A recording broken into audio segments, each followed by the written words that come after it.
Okay, shall we start the class? We are in the unit 4 now. So it deals with dynamics. Okay, we have started already, we have finished the statics and we have started with the dynamics. Under dynamics, we have 3 chapters. First we will be starting with the Newton's law. Okay, Newton's second law of motion. Newton's first law and third law were dealt with in statics. The Newton's second law found more importance in our unit 4. Okay, because it says about acceleration, rate of change of momentum, F equals to ma. So there is an acceleration. If there is an acceleration, so it will be a dynamic problem. Okay, so dynamics has got more significance in the Newton's second law of motion is concerned. For second law of motion, second law of motion is concerned. Okay.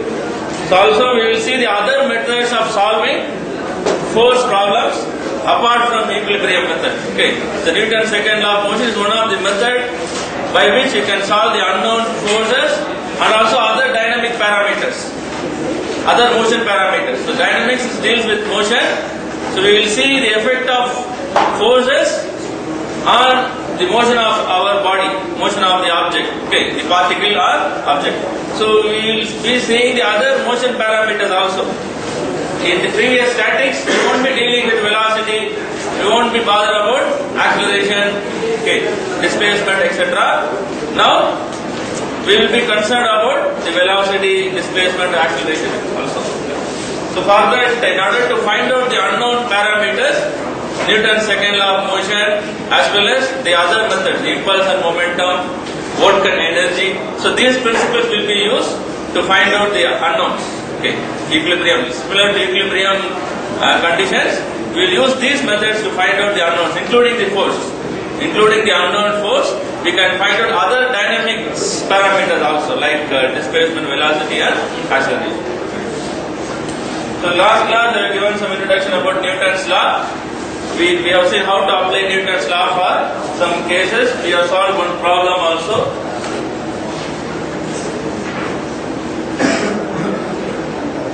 So F equals to ma, force applied, summation of all the forces acting on the particle will be equal to the mass and acceleration. Okay, and considering inertial vector, we can say we can convert a dynamic problem similar to a static problem and solve. Okay, sigma f minus ma will be equal to 0. Sigma f minus ma will be equal to 0. That can be used to solve the unknowns similar to equilibrium equations. So this equation, what is the name of this equation? Equation of motion. F equals to ma is known as the equation of motion. Okay. This is what I was telling. This minus ma is considered as inertial vector. So this principle is given by a scientist by name D'Alembert's principle. Okay. Summation of all the forces, including the inertia force, will be equal to 0. Summation of all the forces existing in the system, including the inertia force, will be equal to 0. So we can convert a dynamic problem into static problem and we can solve for the unknowns. This inertial vector is considered in the D'Alembert's principle. We will see in detail about D'Alembert's principle in your semester 5. D'Alembert's principle. D'Alembert's principle.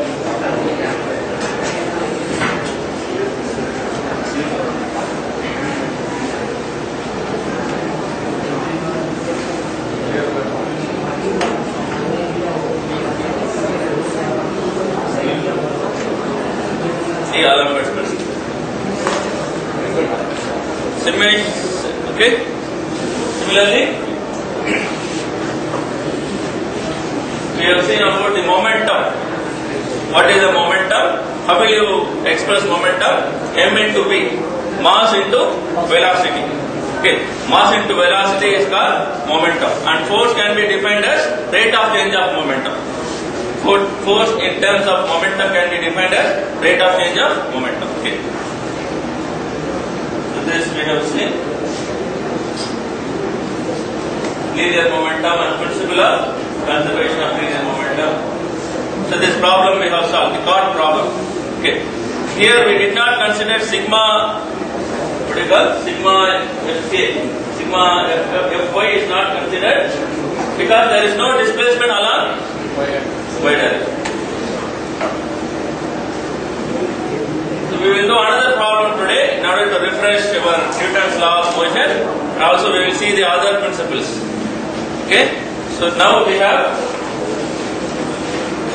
a smooth collar placed on a column. Okay, there is a column. On the column there is a collar A. This collar is stretched by a spring and kept in position by a spring. Okay, so the collar is having some weight of 2 kg. So you now go column on the left. There is a column with a collar.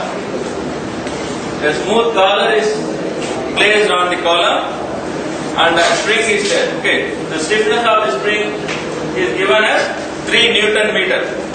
Stiffness is a property of a spring.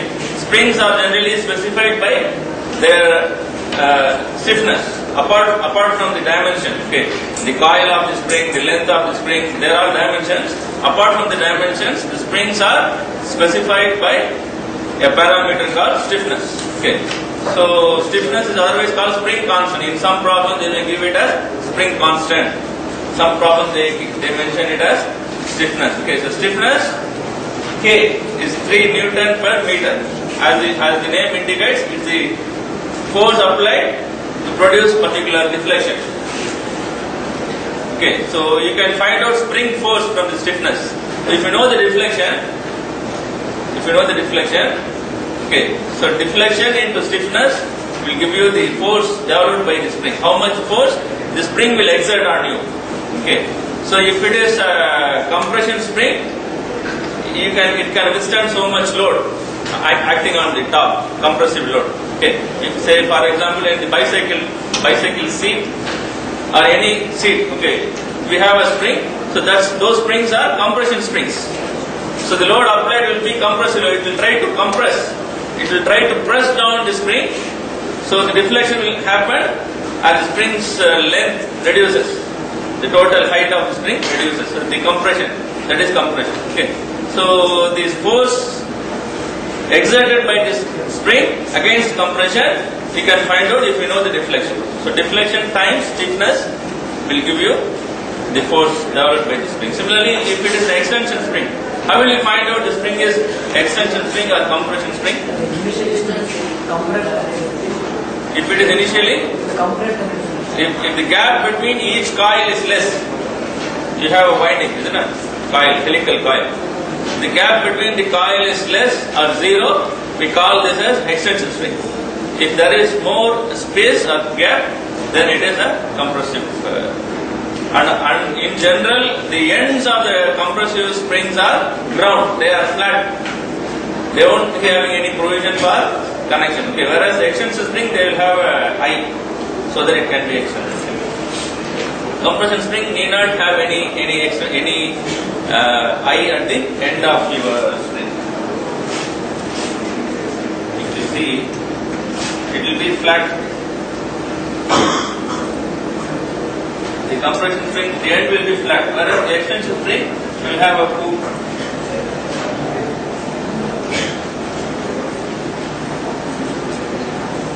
This also indicates it is the extension spring. Okay, extension spring or compression spring. So in the bicycle stand you will be seeing, or even your bike stand, and extension spring. Okay, in the seat and the compressor. So here we have what kind of spring? Extension spring. Extension spring. Okay. So the stiffness of the spring is given and the unstretched length before stretching. The unstretched length is 0.75 meters. So the collar from the present position, it is released. So because of the weight of the collar, it comes down. The weight pulls the collar down. So it has assumed another different position like this. Okay, the collar now come to this position. So the displacement of the collar is given as y. Okay.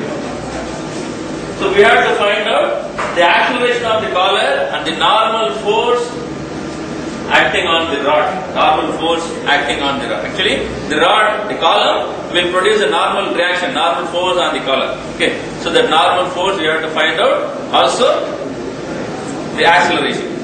So the two parameters, two unknown things we have to find out. Normal force on the rod and the acceleration of the column. Okay. So this is the given problem. So you are going to apply Newton's law of motion. So first we draw the free body diagram of the collar. This is the free body diagram of the collar. You have the weight of the collar. It is actually 2 kg. We converted it into weight into 9.81. So weight of the collar, spring force, and the normal force developed by the collar and rod. The reaction of the rod. So this is what MC we have to find out. Normal reaction. Okay. So these are all the system of forces we have in the collar. Free body diagram. 3 forces: weight, spring force, then normal reaction. So how will you go for that? As I told, 3 forces. Weight we have 2 kg mass of the collar into 9.81, and the normal reaction MC you have to find out by applying Newton's law of motion. Then spring force can be applied by multiplying the stiffness with the deflection, okay, or extension. Okay. So here, if you see the figure, the extension can be difference between this length and this length. Okay, CB minus AB. CB minus AB is the extension. So we can write it as root of y square using the trigonometry. Okay.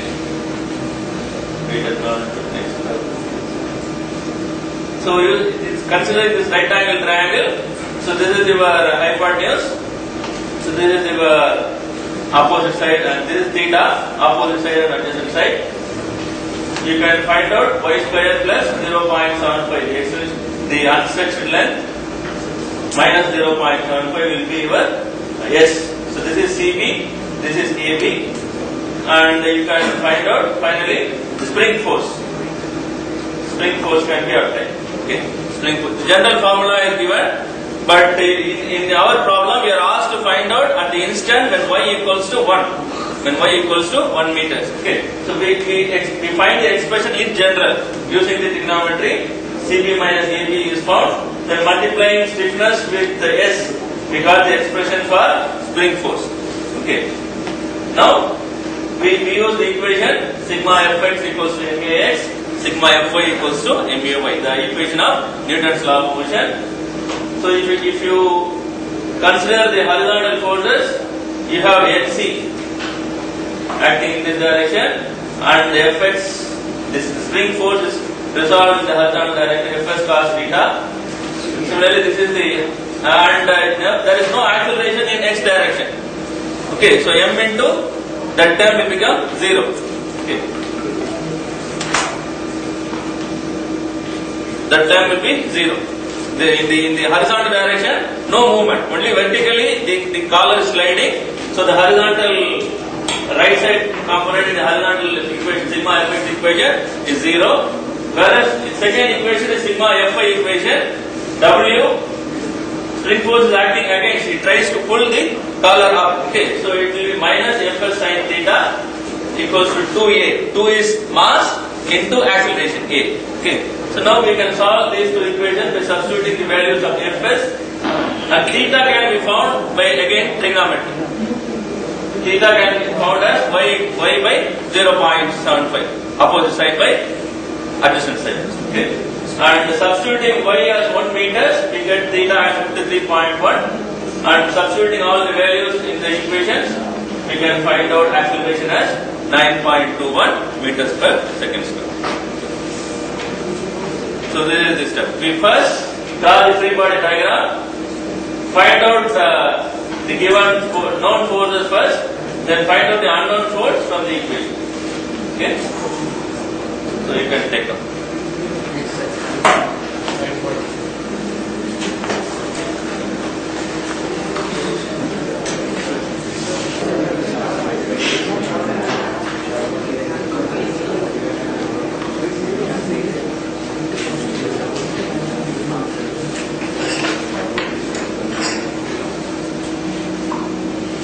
0.62 Newton Engg வந்தது.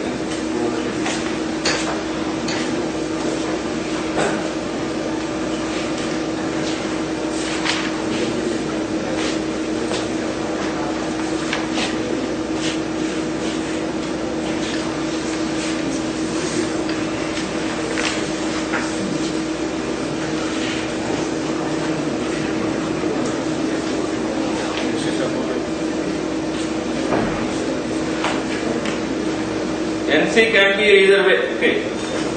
If you get the answer negative, then or something will be wrong. Like reaction can be the normal reaction can be.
Finish?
So from equation 1 we will find out NC, then equation 2 A.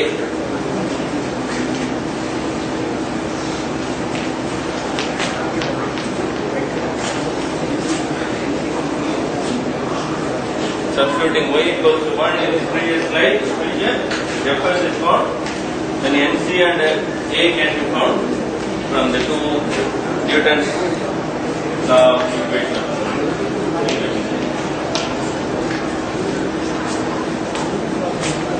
Clear? Next slide.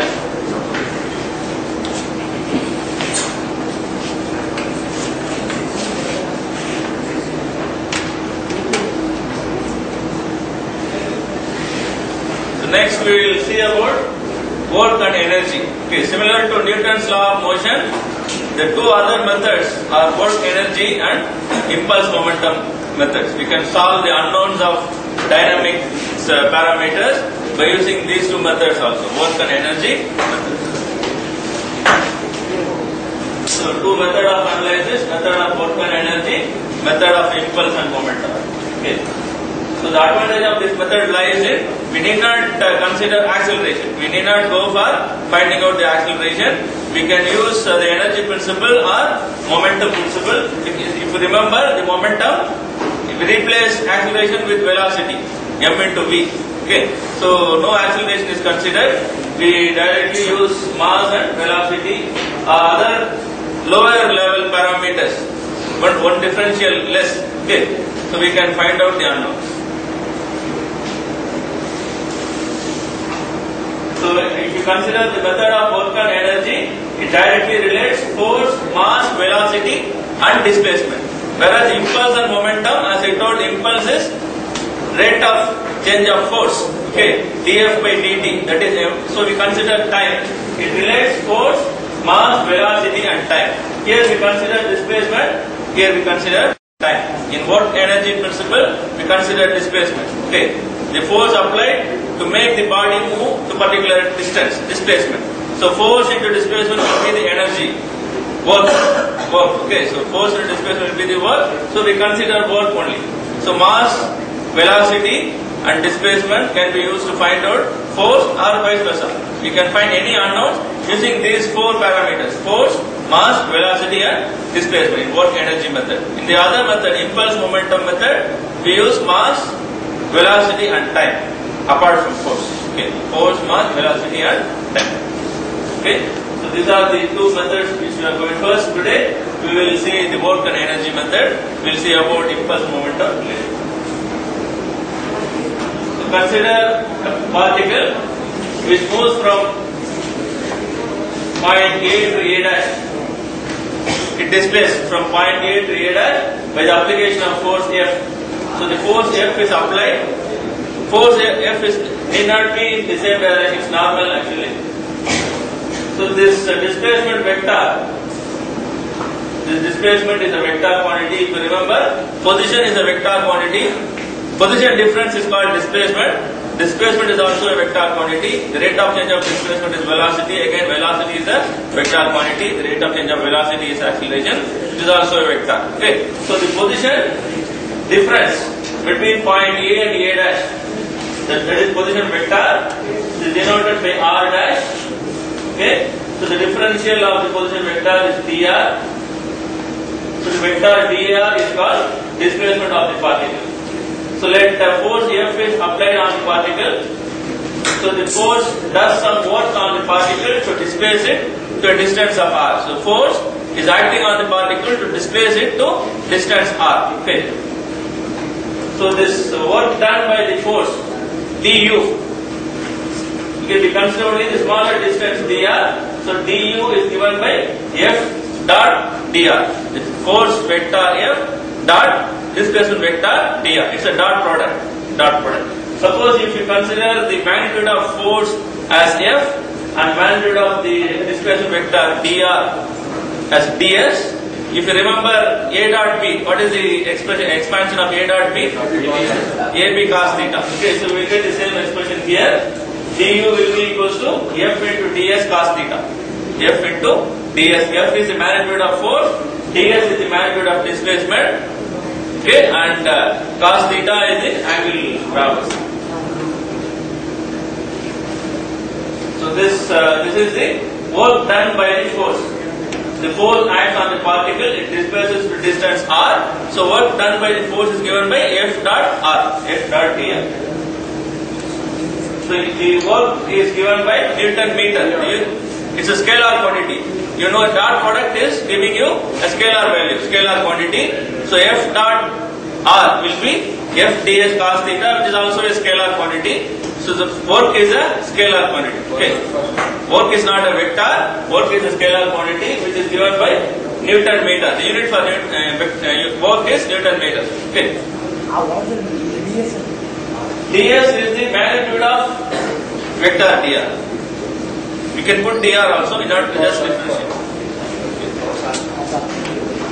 Cos alpha. And 1 Newton meter equals to 1 joule. Okay, remember, 1 Newton meter equals to 1 joule.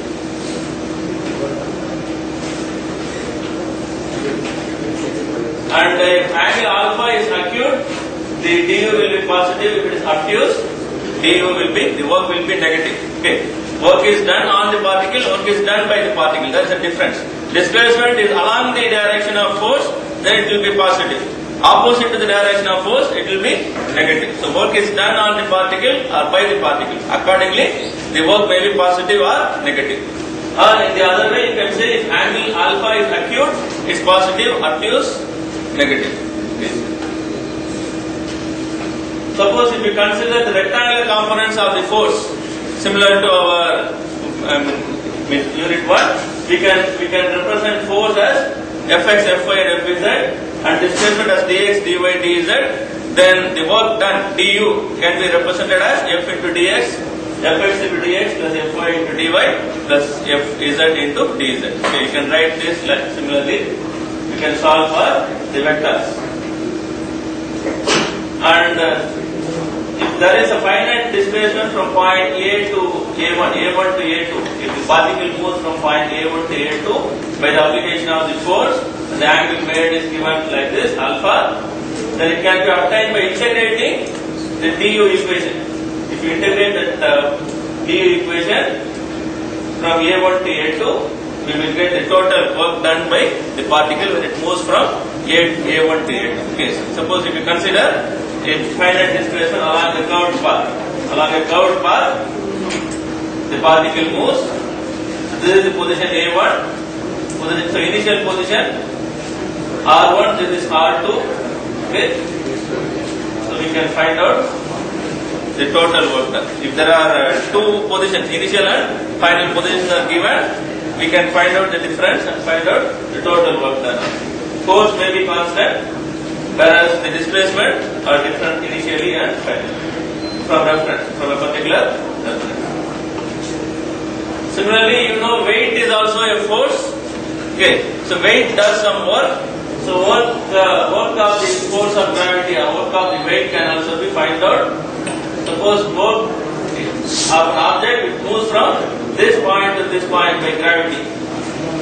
It can be either way, y1 to y2 or y2 to y1. It may climb up or climb down. Okay. So accordingly, the sign changes.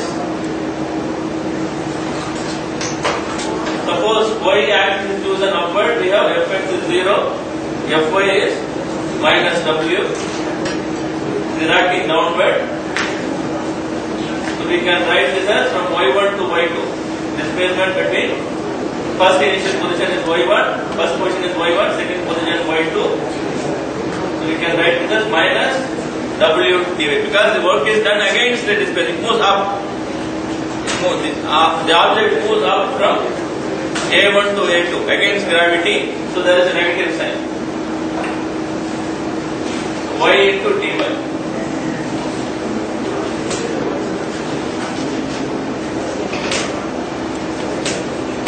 Vertical displacement from A1 to A2. So W is the weight of the body. So work done by the weight of the body can be written as Y into dy. So if you want to find out along the curved path from A1 to A2, we integrate it. Okay, similar to what we did in the previous slide. Okay. Work done by the force. Work done. Only difference is the weight is acting against the displacement. It moves up. If you consider in the same downward, it will be positive. So y2 to y1, it will be considered as positive. So it is written here. Work is positive when delta y is less than 0 or negative. If you consider spring, as we have seen in the problem, spring also does some work. Okay, the spring force is given by Ks. So consider a body A is attached to a point B. So this is the anti-formed spring without any stretch, unstretched spring at A0. Then it initially displaced to A1, then finally displaced to A2. So two positions, initial position and final position. Okay, after first initial displacement and final displacement. So we can write spring force as K into X. So we write this equation as force times the displacement. Okay, force times the displacement. Force is Kx. Spring force, you try to retain the weight in position. So if you displace it, it is against the spring force, similar to gravity. spring force is also acting against the displacement, opposite to displacement. So force and displacement are in opposite direction. That is why we get a negative sign, similar to W. Okay. So the spring force will try to retain the object in its position. So we displace it means we act against the spring force. Okay. So displacement is against the spring force. That is why we get a negative sign, minus kx.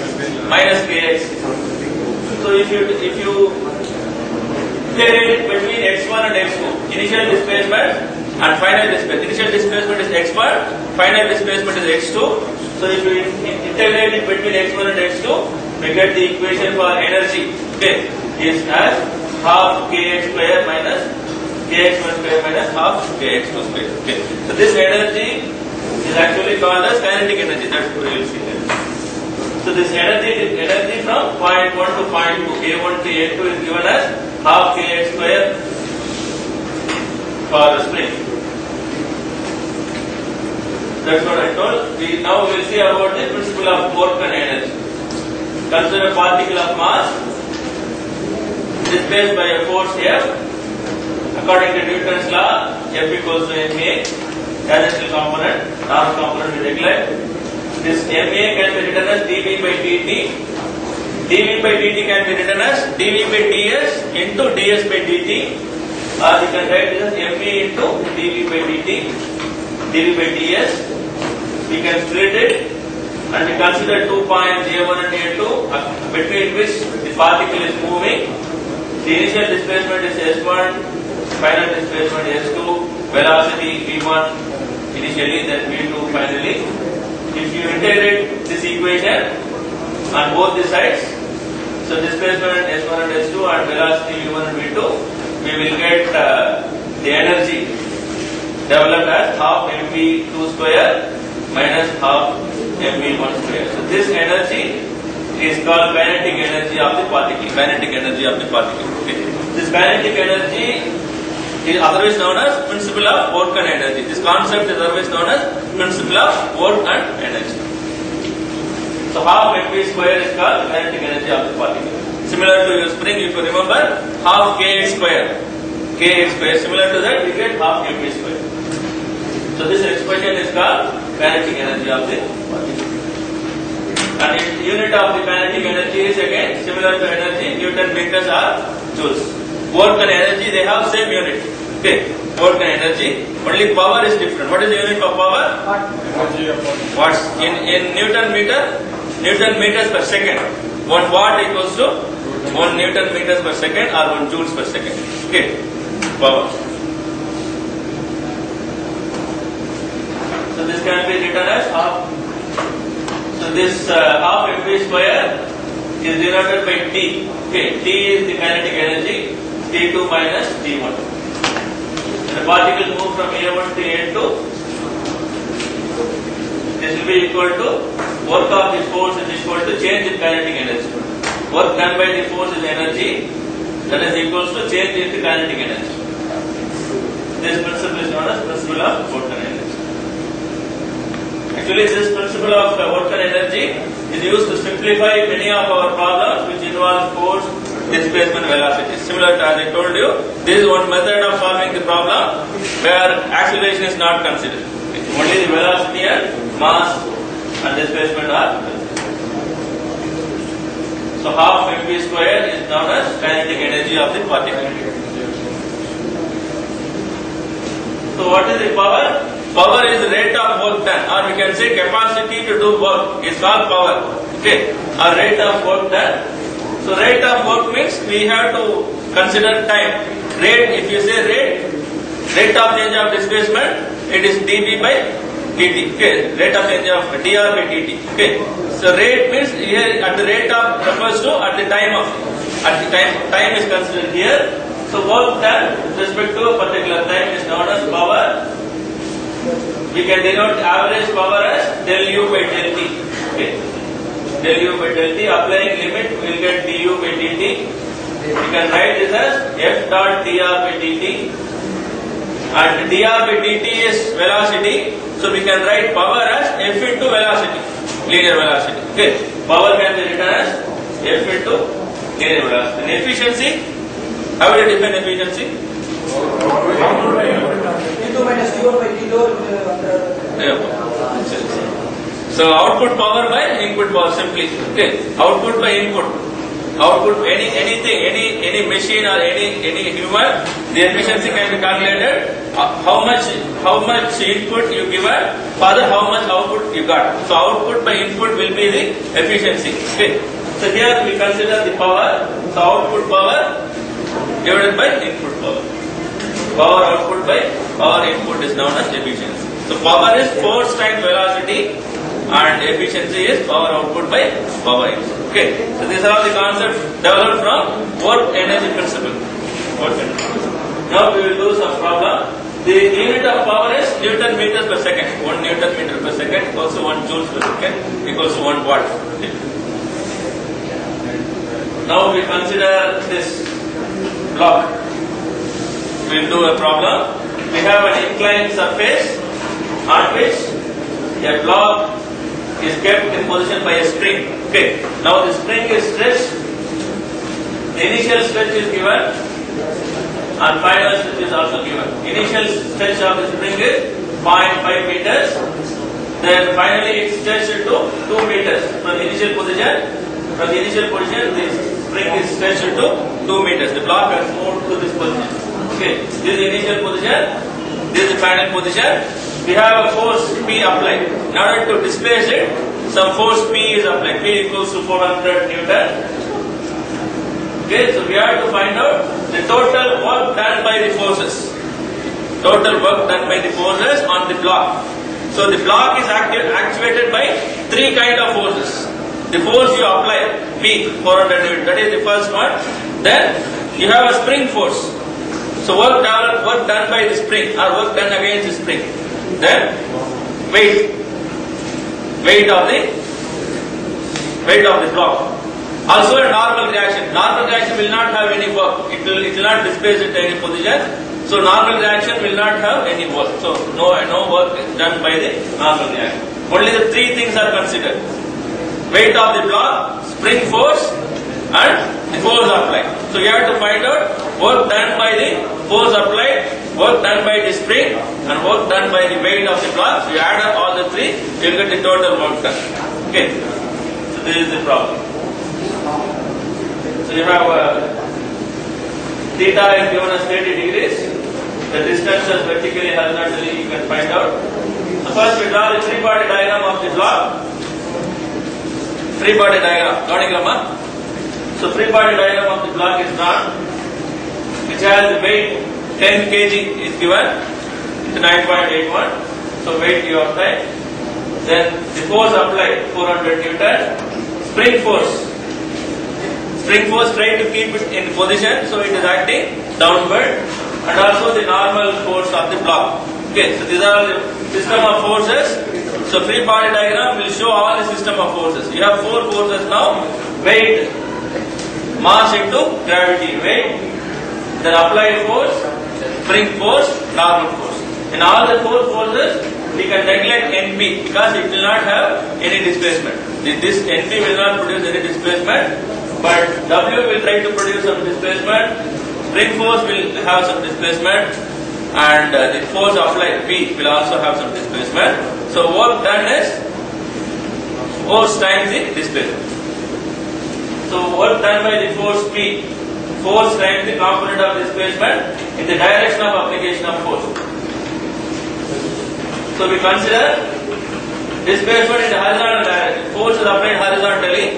So in the direction of application of force, the displacement is 2 cos 30.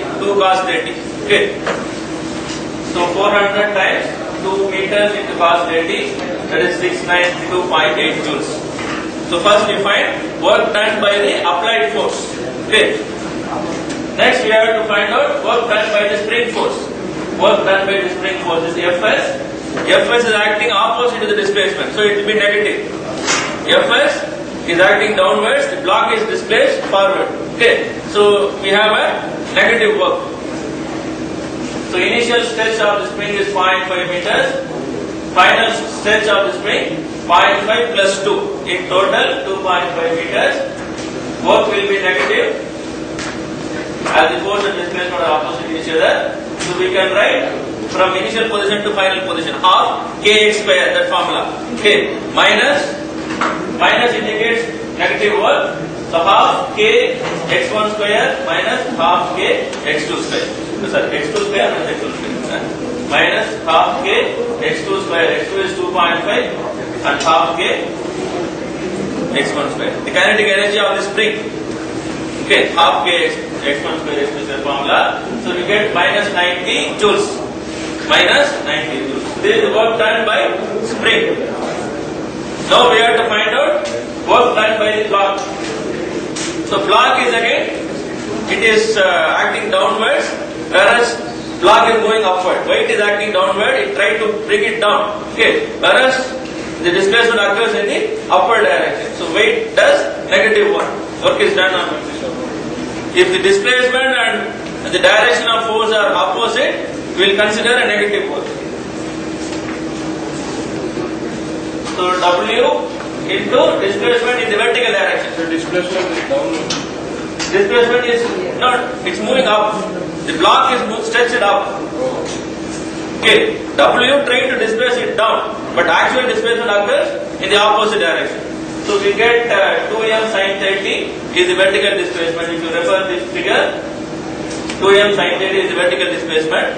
So we got the answer minus 981J. Okay, so you add up all the work done by the block because of the force P, then because of the spring and weight, you will get the total work done, 505 joules. So we have to consider each component, work done by the applied force, work done by the spring, and work done by the weight of the block. Okay.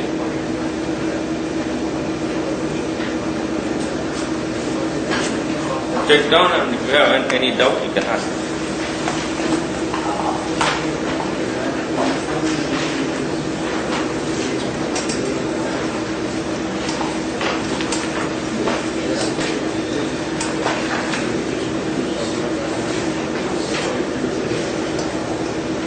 The mass of the block is given 10 kg.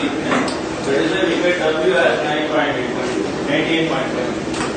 0.9.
This problem is also from Kepler.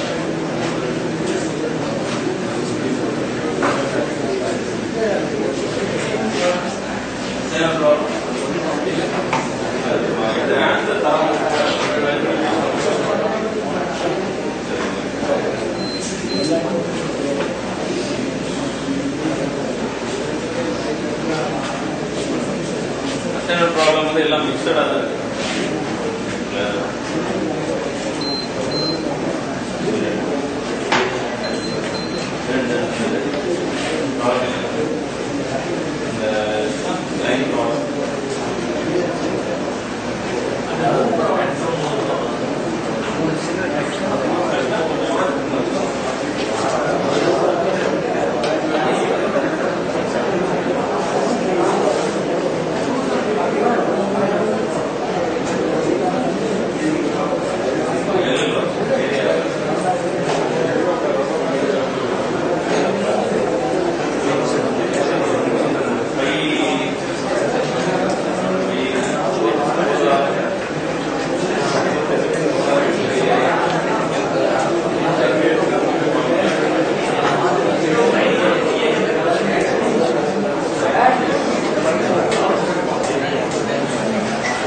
No talking.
This is the last problem in our Balkan energy.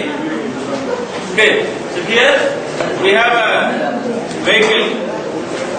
So it is sliding on a slope. It is riding on a slope. So it will come to halt after some time. Okay, automobile. The weight of the automobile is given 40 kN. Is driving on a slope of 5-degree inclination. When the brake is applied, it comes to rest not immediately, after some time. Okay, so it comes to rest after some time.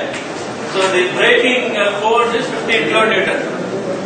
The braking force applied to stop the vehicle is 15 kN. We have to find out the distance travelled by the vehicle after the brake is applied. So initial position you know, final position you know. When the velocity at the initial position is given, velocity at the final position is 0. So we have to find out the distance travelled by the vehicle after applying the brake. Okay. When it comes to stop. Initial velocity, yeah, you can find out 60 km per hour. It runs at a speed of 60 km per hour. Okay. So velocity of the vehicle, before we apply the brake is known. So as we apply the brake, it comes to rest. So velocity will become 0. So you can apply the energy equation. Okay, U12 plus T1 equals to T2. That energy principle of energy equation you can apply. You can find out the unknown. Okay. You can find out V and you can find out U and you can find out the other. So this is the initial position 60 kilometers per hour and final position where velocity is 0. So first find the kinetic energy at the initial position. First find the kinetic energy initial position using half mv square formula. V you have to convert it into meters per second. It is given in kilometers per hour.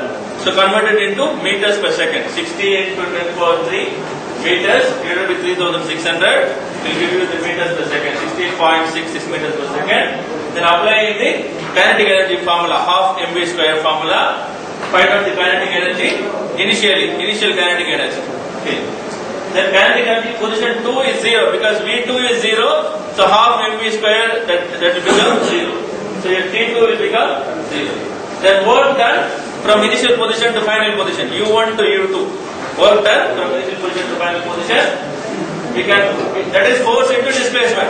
Force applied into displacement. Okay. So braking force. The total weight of the vehicle 40 into the direction of the displacement is sin phi. Okay. Similarly here the braking force into displacement. So this is the work done by the braking force as well as weight of the vehicle. 40 is the weight of the vehicle. 40 kilonewton. Okay. We convert it to Newton. Weight of the vehicle. Here you have to consider the component of displacement along the x direction, along the displacement direction. Okay, so we consider the sin theta component.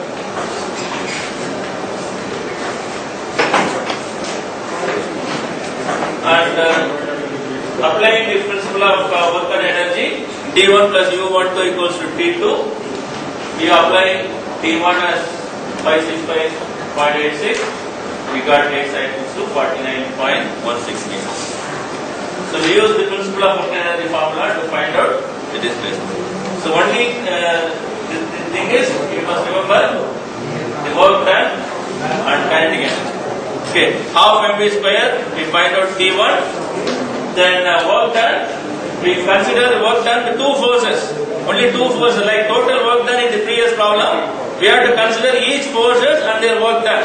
Okay. Braking force is against the displacement. We try to stop the vehicle as it moves. Okay, so braking force against the displacement. So minus 15 k into x. Then weight. We consider weight is acting in the vertically downward direction. Along with the direction of the application of force, it is x sin phi. X sin phi is along the direction of the force. So work done by the weight, work done by the brake force.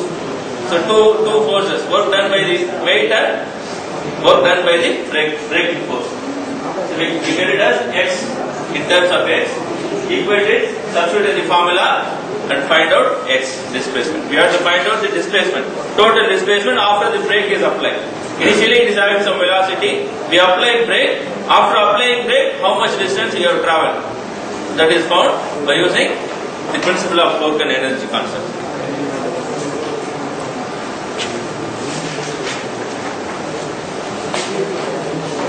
I will go to the first slide.